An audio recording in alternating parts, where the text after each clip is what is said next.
Look at Melissa living her best life. This is how you do it. This is how you do it.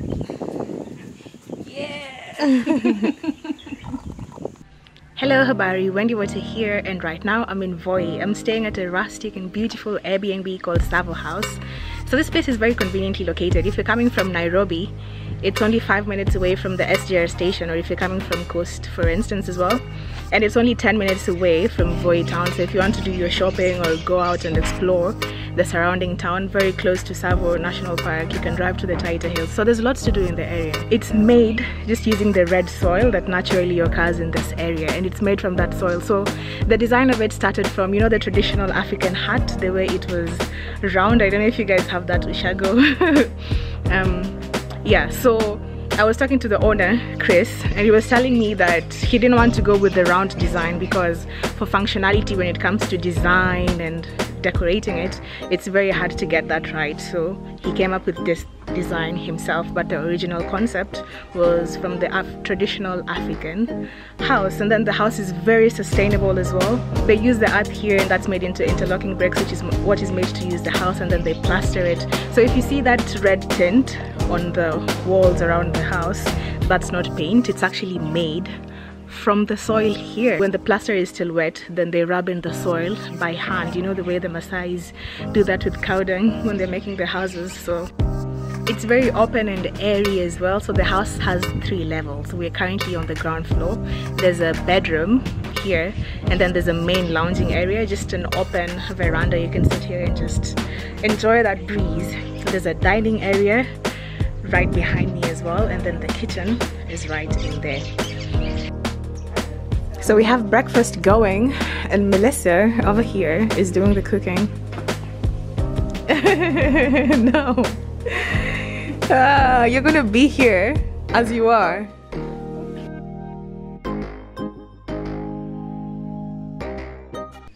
So this is what one of the rooms looks like. This is the room on the ground floor.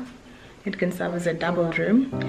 There's an old chest of drawers, and there's a 4-poster bed, and there are plenty of books if you'd like to do some reading. There's art by Chris painted in his studio, which is at the back of the house. His art actually hangs all over the house, and there's a lot of African items in the decor as well. So this room, like it's on the lower level. It's the only bedroom on the lower level, and you walk out right onto the veranda, and when you're lying in bed, then you get to look right out to the landscape.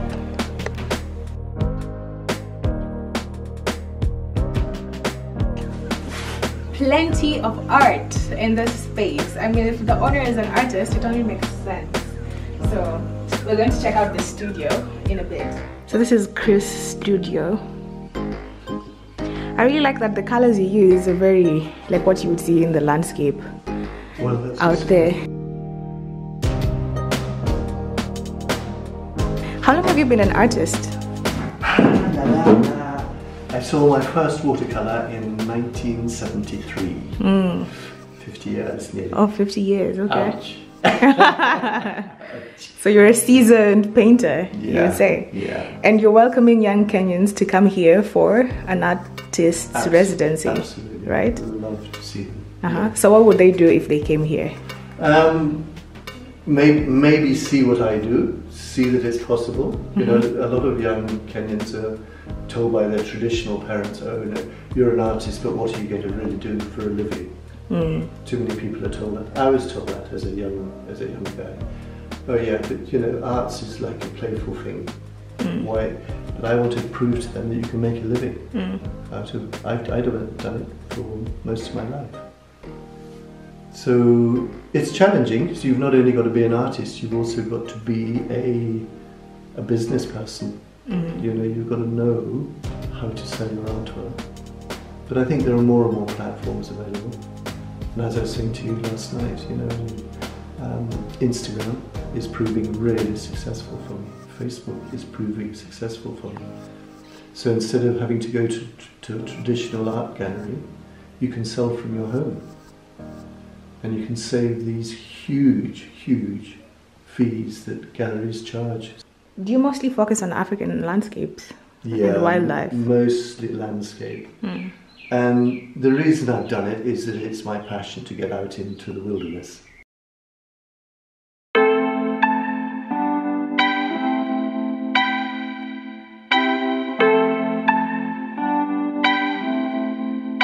You come right here and you have the kitchen. So I love this island. Listen, this kitchen is so well stocked. Even my home kitchen isn't this stocked at the moment. I mean, look at all those spices. Melissa is the chef, so she's just been having a field day. Then they have beautiful glasses over here, like a beautiful beaded stem. And kitengele glasses. I have a couple of these kitengele glasses, which I bought when we went to the workshop in Rongai. Cookie. Yeah.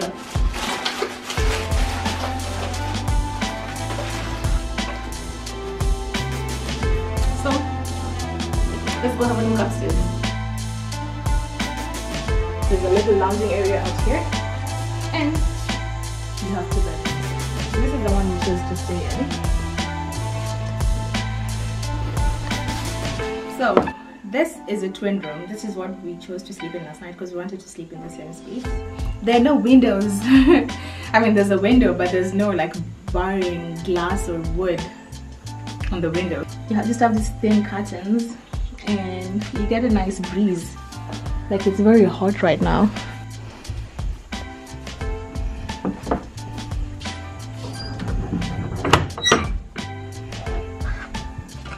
Yeah, so this is the other bedroom. It had a really beautiful bed cover, so that's obviously going to get done because there's no one staying there right now. Let me show you at least one bathroom, and I know these ones have been made, so come have a look.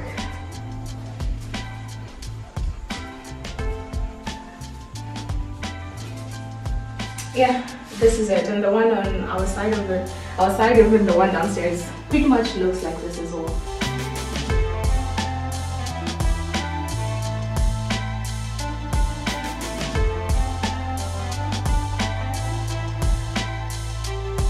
Quite hot now, but it's the middle of the day and sun is already.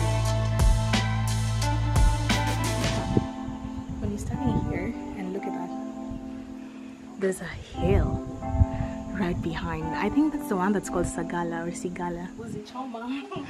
That's over here. Come do your barbecue stuff and then sit here.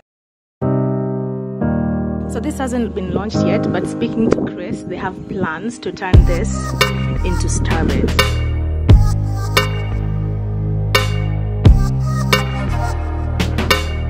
And guys, that's pretty much it for the tour of the house. Oh, I actually realized this dress I'm wearing. I'm kind of blending into I'm blending into the adobe walls, right? I'm camouflaging. I'm like a chameleon right now. Yeah, I hope you guys enjoyed this house tour. If you're thinking about rates, that's at 4,500 for the first person, and then any person thereafter is 4,000 Kenyan shillings. And the house can sleep 6 people, maybe 6 to 10 people if they turn the downstairs area into extra sleeping space. But they're only available for booking on Airbnb, and the owner more and more now is taking bookings to Airbnb, and there's a commission. Airbnb usually takes off a percentage, so the base fee would be 4,500, but it's probably more on Airbnb. Go have a look, but I don't think you'd be able to book directly. Unfortunately, you just have to book it through Airbnb, so go have a look and see what the costs are. I'm having a lazy afternoon, just lying here in bed, relaxing. There's a really nice breeze coming from out there, coming through those open windows, and that view is nice. So we've just gotten to Ngotini and we're driving in right now.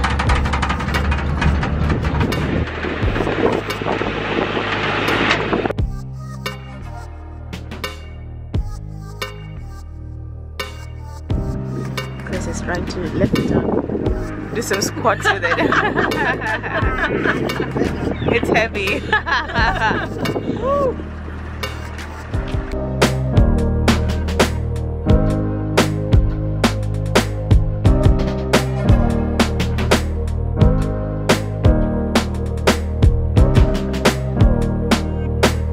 Dinner is up. We have roast chicken coleslaw and roast potatoes and wine. So we've come on a walk along this river that's right in front of Tsavo House. Honestly, it was barely a 5-minute walk, probably 2 minutes. So just going to walk the length of the river to however far we can get, and then maybe walk back. Here we are, wade in the water, wade in the water. Chris, what's the name of this river? Huh? VOI River. Ah, that's so simple. Thought you were going to say Oloi Toki Toki la la la la River.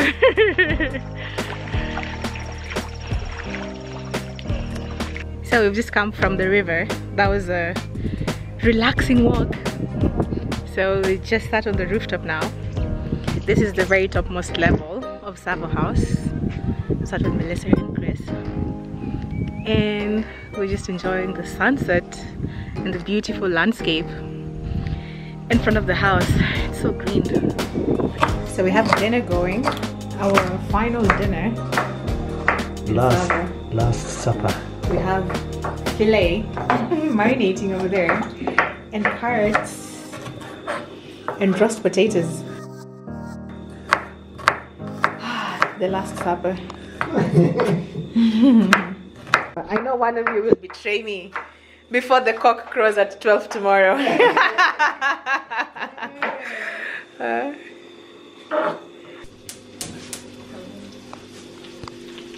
It's looking good, eh? Yeah.